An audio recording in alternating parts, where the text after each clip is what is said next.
over here at the left side of the map, we have our first Protoss player trying to make his name for himself here.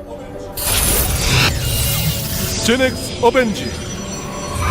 He's failed at Code A in the past, but he's done very well this season. Apparently, he's a talker. Yeah. Pull and show you here a little bit. Over here at the right side of the map is his opponent. Extremely strong in Protoss versus Protoss, showing that in the late game last game. He is.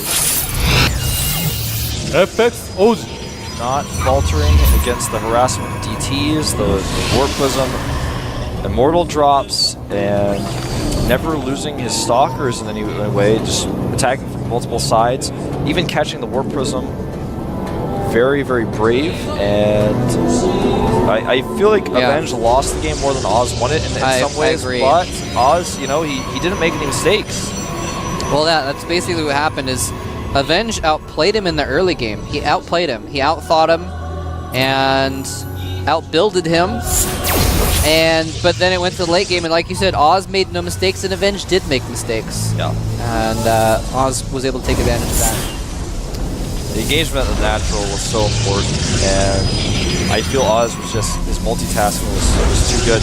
It's funny to say that, but Oz was just so well split. No, that was crazy with him attacking the expansion with Stalkers and attacking attacking the third with Stalkers, attacking the second with his Colossi. I thought his Colossi were in a little bit of trouble, but Avenge didn't want to give up the third, so he sent part of his army down there, and when that happened, he just blinked away, and he's like, all right, well then, you can't engage with that part of my army anymore, and my Colossus count is going to be superior up here. Yeah. It was very nicely played, you're right. The multitasking there was beautiful. Second gate going down for Avenge. Now Oz skipping that. Oz apparently wins 75% of his matches when he wins the first game, so he is looking good right now. Yeah, things seem to be in his favor as far as stats go right now. Now, I wonder what the plan here for Oz is going to be. He does take his second gas. He's chrono boosting his warp gate research. He saved a lot of chrono. Obviously, he's not going to be 4-gating, but he has the ability to keep up with his opponent's warp gate production. And he's going to add 2 gates here. I think we may see another 3-gateway expand. Of course, this time it's not going to be as it's not going to play out the same way it did last game. No. Yeah, this is looking to be interesting, and we do have 2 gates and a robo. It's going to be, I think, Moltrap for Avenge. A 4-gate Warp Prism 4-gate from Avenge. Oh, interesting. He's spent a lot of chrono boost only on Warp Gate research. He's only got 1 gas. Yep, 1 gas only. And Oz is going to be putting the pressure on here, though. Oh, he's going to go for some 3-gate pressure. Oh, the robo he cancels gets canceled. the robo. And the damage, and that is enough. That alone is enough to put him so behind. The warp gates at home are done for Oz. Oh, this is bad. Warp gate is still a few seconds away from finishing, and then it's still going to be another 5 seconds or so for the gateways to transform. He's having to bring off probes here to fight. He's not mining with very many probes right now. Oz is warping in on the high ground. He needs to survive. Avenge has 2 more gateways coming, but he needs to survive until those finish. In the meantime, a Zealot is picking off his probes. Oz may clinch his Code S return very quickly here.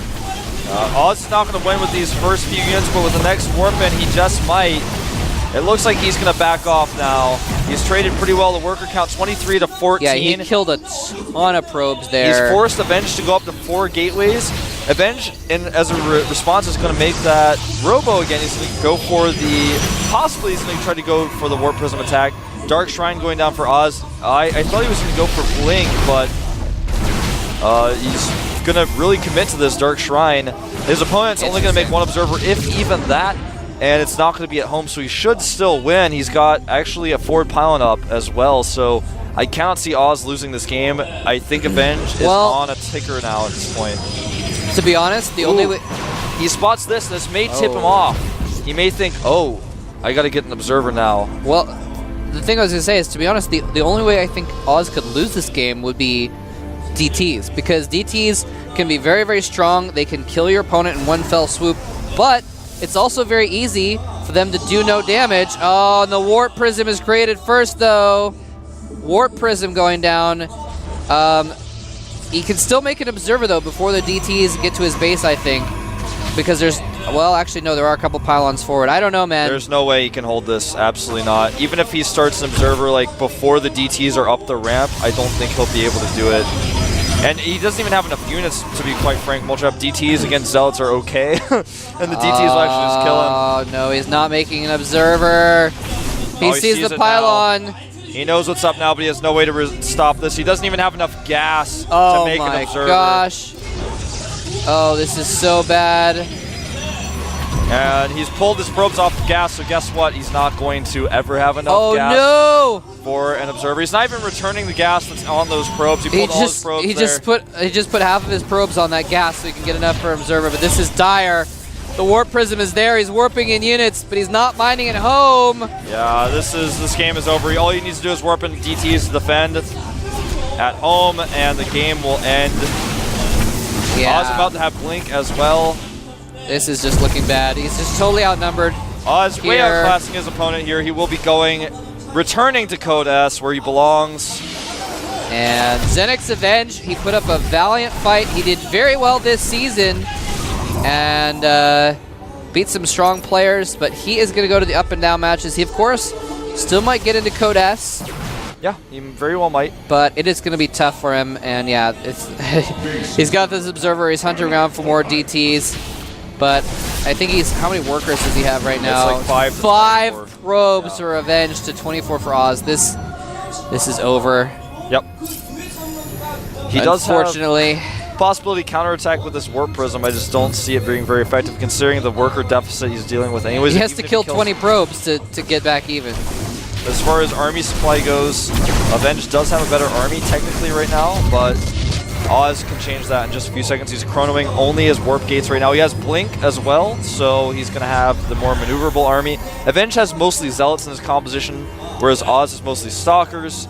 Everything in Oz's favor. Avenge doesn't have an economy. He's not making units right now. Look at this. I mean, he's... Oh, the Blink in. He's even going to... doesn't even get the warp prism, but he doesn't need to. There's not enough units dropping out of it to matter. He can't warp in anything else. Well, sorry, Avenge, but your time is out. GG coming from Avenge and FXO Oj. FXO Oz has flown back home in time to clinch his spot in Code S. Yep, taking it in just a few minutes. Yep, a very long late game number 1, a very quick and dirty game number 2. I feel like Avenge did not micro correctly when Oz put the pressure on him, and in some ways he overreacted during different phases of the game. Well, he thought he was being 4-gated, and so he panicked and said, oh crap. When he canceled his robo and got 2 gateways because he thought he needed 4 gates also. But here, let's think about this for a second. That's like such a bad decision.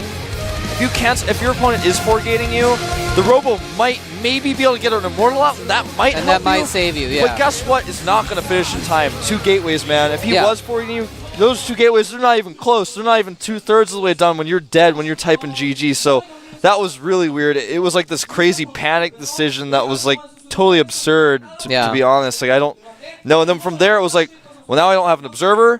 I can't go into Colossi. I lost like 10 workers anyways, and it was a panic mode. I mean, I guess in reality, he got like 75 Vespine gas back from the cancellation, but yeah, maybe he wanted to get a sentry out in time to force field the ramp or something. It was not. Things went poorly. Obviously, here are results like this way. I didn't know that this came up there like that. I thought it was only for the other type of code. So I'm like, yeah. I did it wrong again. I'm like, here are results. Like, it's the bottom of my tie. That's where the results are. Like, the results of Wolf not knowing his left and right are like apparent on the screen. It's okay. It's reversed. Yeah. You're forgiven. But yeah, so very quick second game for a victory for Oz. He retains his absolute dominance in PvP. We're going to take a look at all the results for today real quick. So if you didn't see all the videos today, want to go back and watch the VODs, close your eyes and your ears. Turn off the stream. And actually, here are some of the results. This is tomorrow's matches first. Yeah. Sorry about that. And now here's today's results. So Sniper That's went okay. down to That MVP. animation is awesome enough. I would watch it over and over again. And Curious taking out the STC. Both Terran players there coming from MLG. A little bit tired. Leenock losing as well. The only player from MLG to successfully win his matches today was Oz. And Or MVP. actually MVP as well, sorry. Yeah. I don't know why I said That's that. okay. I saw MVP at the front of MVP Sniper and my brain just, it got It's just as confusing. confused as it was when I was confusing. trying to point at things in opposite directions on the screen. That's right. Anyway, so now let's take a look at tomorrow's matches. Ryung versus Supernova is going to be pretty cool. I'm actually looking forward to that match. That's going to be nice. Tasia versus Squirtle. Virus versus Jockji. And Hero versus Ganji. Tasia versus Squirtle, the Team League match that didn't happen because Tasia was out of town last week. Those are all going to be actually really good matches. Every single one of those players is really strong. I actually would venture to say that all those players deserve to be in Code S. Well, most of them have at some point been Yeah. in Code S. Yeah. You notice a lot of those players from the down arrows were on up and downs, so they've been around. Yeah. Obviously, we mentioned already the finals. You can see that information down there. Make sure you come if you're in Seoul, because if you've never been to a finals before, or even if you have, it's going to be great. I'll be there. Everyone's going to be there. Like, Tastos will be there. I won't be there. Genius and Dongri-gu will be there. I'm sorry, Moltrap will not be there, but everyone I'll be except out of Moltrap will town. be there.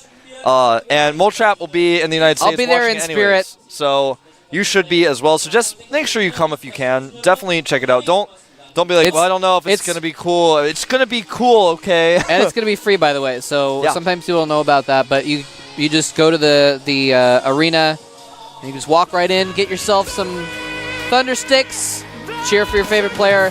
That's going to do it for today. Come back tomorrow for some more Code 8 action. I am Moltrap. With me is Molf. Hope you enjoyed it.